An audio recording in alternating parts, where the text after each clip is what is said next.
Olá, meus irmãos, a paz do Senhor, uma alegria poder estar de volta aqui no canal Promessas, a TV do seu jeito, ou mais um programa de Pel na TV. E comigo, meu pastor presidente, pastor Neutro, uma alegria poder estar com o senhor aqui de novo no de Pel na TV.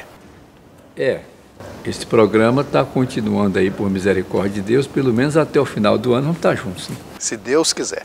Pastor Nando, a paz do Senhor, uma alegria tê-lo conosco no de Pel na TV. Alegria minha, como meu presidente disse, vamos desfrutar aí, pelo menos até o final do ano.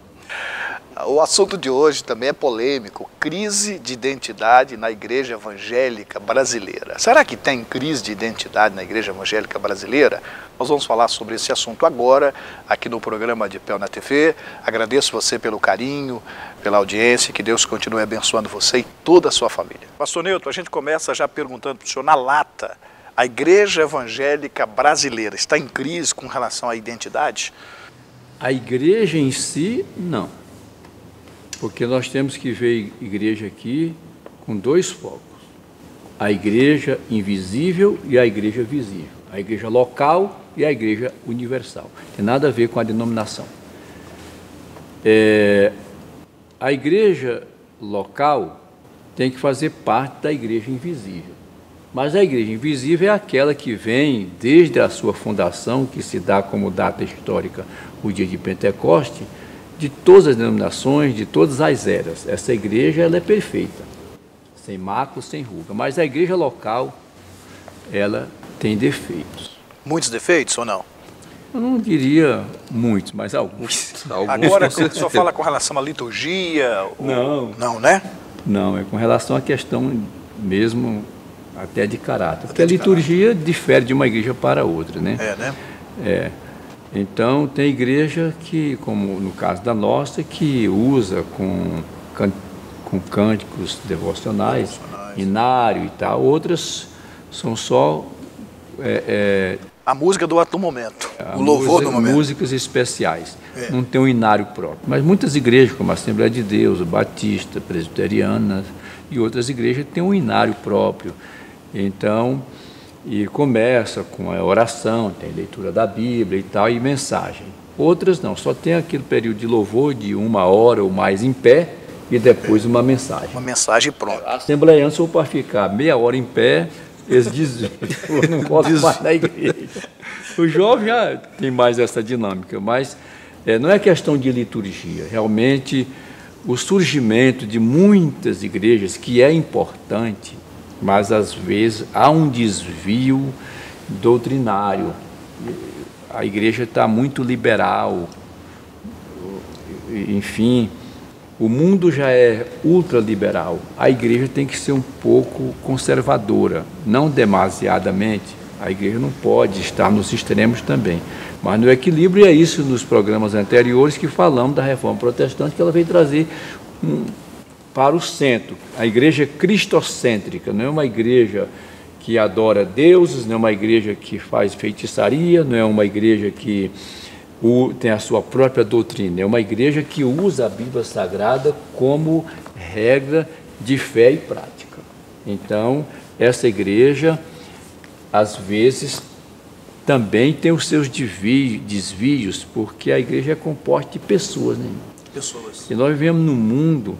E a gente comentava aqui de bastidores sobre o uso do celular já nas igrejas, porque no celular você tem o inário, você tem a Bíblia, várias versões, e muita gente não leva mais a Bíblia. Agora, a Bíblia é importante como distintivo de identificação. Exatamente. As assembleias gostam de usá-la no peito. Carregar a Bíblia. Né? Isso é importante, essa é a palavra de Deus. Aqui está tudo o que a gente precisa. Mas há uma crise de identidade. E crise de identidade fala de crise de caráter, pessoas que vêm para dentro da igreja e continuam com a sua vida como era antes. Era mentiroso lá, é mentiroso aqui. Era desonesto lá e desonesto aqui. Embora se ensina aqui uma conduta de santificação, uma conduta de vida íntegra. Ser cristão e não ser íntegro, isso é falsidade. Ser cristão e não ser verdadeiro, isso é falsidade. Ser cristão e viver mentindo, enrolando as pessoas, comprando e não pagando, isso é altamente prejudicial ao Evangelho. Eu tenho vergonha dessas pessoas.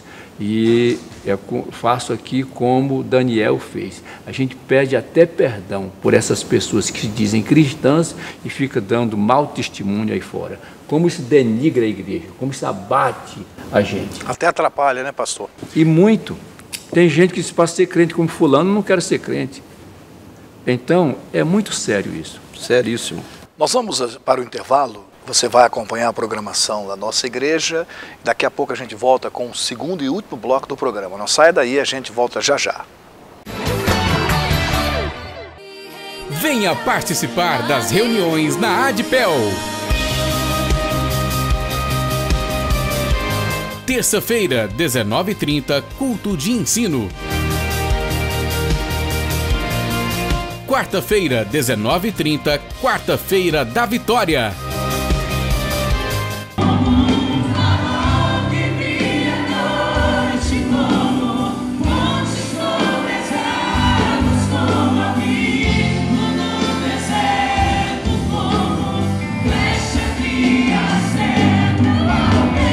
Domingo, às 18 horas, culto da família. Só em ti confiarei, eu nada temerei. Acesse portaladpel.com.br. ADPEL, Igreja Assembleia de Deus do Setor Pedro Ludovico, Rua 1034, esquina com 1038, Setor Pedro Ludovico. Telefone 3255-2180. Muito bem, estamos de volta aqui no canal Promessas com o segundo bloco e último bloco do programa ADPEL na TV, falando hoje sobre a crise de identidade da Igreja Evangélica Brasileira. Pastor Nando, para o senhor, há nas redes sociais um pregador, sem citar nomes, que diz que essa geração é a pior geração de crentes. O senhor concorda com isso? Será que isso também interfere nisso? Tem tudo a ver com essa crise ou não tem crise de identidade evangélica no nosso país? É uma expressão muito forte, pastor Elias. Eu não vou segui-la assim no inteiro teor, mas creio que esse é reflexo do momento que nós estamos vivendo no sentido tecnológico do mundo. A população hoje tem acesso à informação em segundos. E o que antigamente não tinha. Se nós voltarmos aqui 30 anos atrás, a igreja era uma. Não precisa ir muito, é 30 anos apenas, a minha idade. Então, assim, o reflexo da tecnologia, o acesso à informação, obviamente que transformou a sociedade mundial e a igreja está inserida no meio dessa sociedade. Com certeza, ia haver interferências. E a crise de identidade, que é o nosso assunto hoje, é um reflexo geral da população no mundo. Crise de identidade. Isso está em todas as áreas. A igreja é só mais uma delas.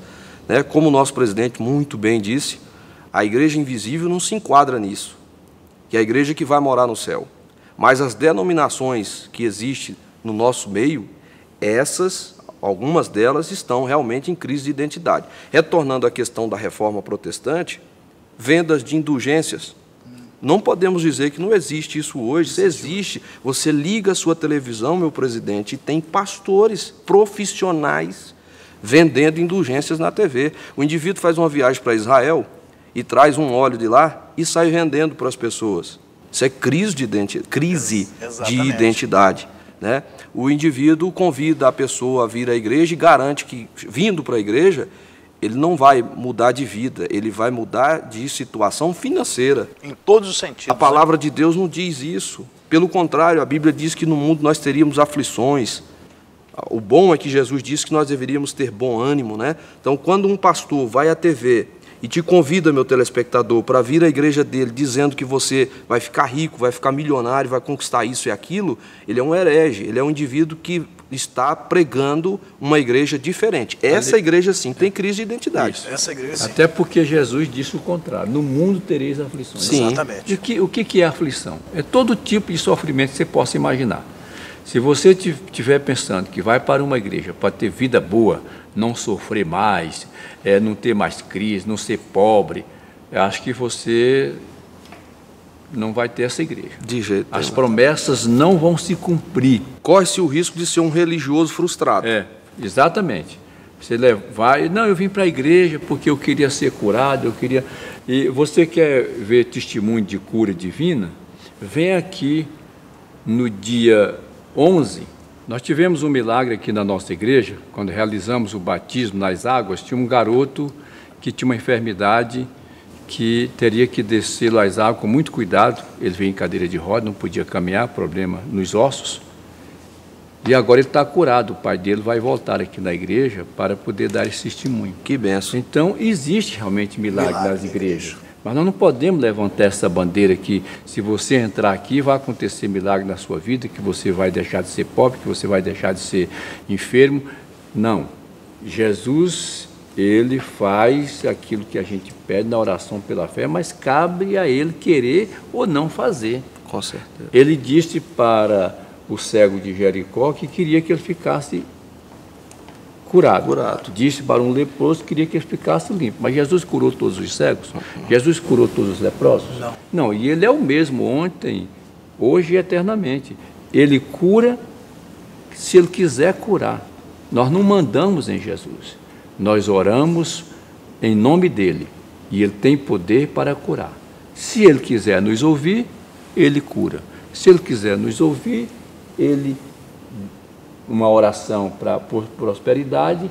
Quantas pessoas tiveram as portas de emprego abertas, vindo fazer na igreja um pedido de oração? Exato. Fazem voto, cumprem os seus votos, enfim.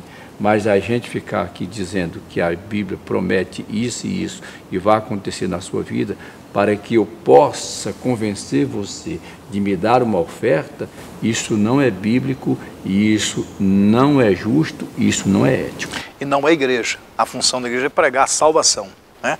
Salvação da alma, você ter uma vida eterna, após terminar a sua vida aqui, você está com o Senhor. Essa é a função da igreja, pregar a salvação. As outras coisas são acessórios, né? São ferramentas, dons. Aliás, a igreja é composta de vários dons, né, pastor? Dom do discernimento, dom da sabedoria, dom do conhecimento, dom da palavra, dom de profecias.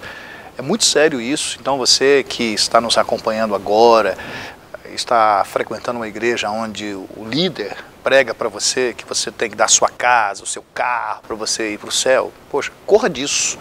Isso é totalmente antibíblico. Essa é uma igreja em crise de identidade. Agora, pastor, o mundo gospel hoje é o maior filé dos empresários fonográficos.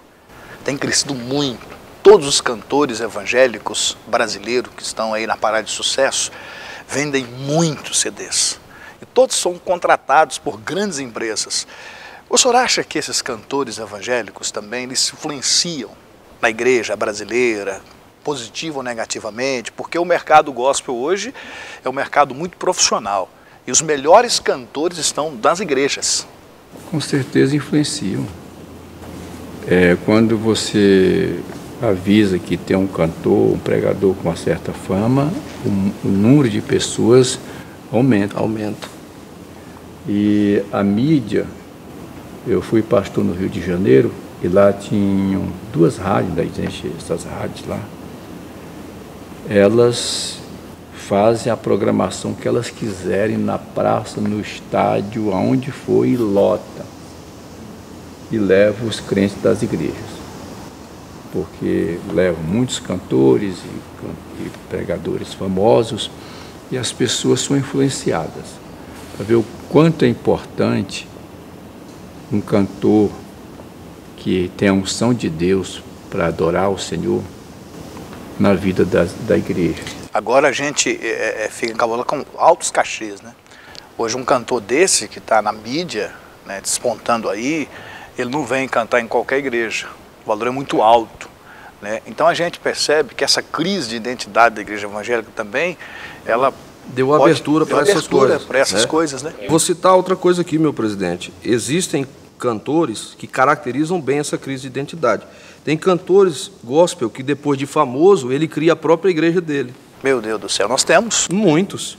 Muitos. Outra coisa, para fechar aqui, tem cantores gospel que são totalmente mundanos, ou que vieram do mundo recentemente só para aproveitar esse filé do mercado gospel que o irmão acabou de falar aqui.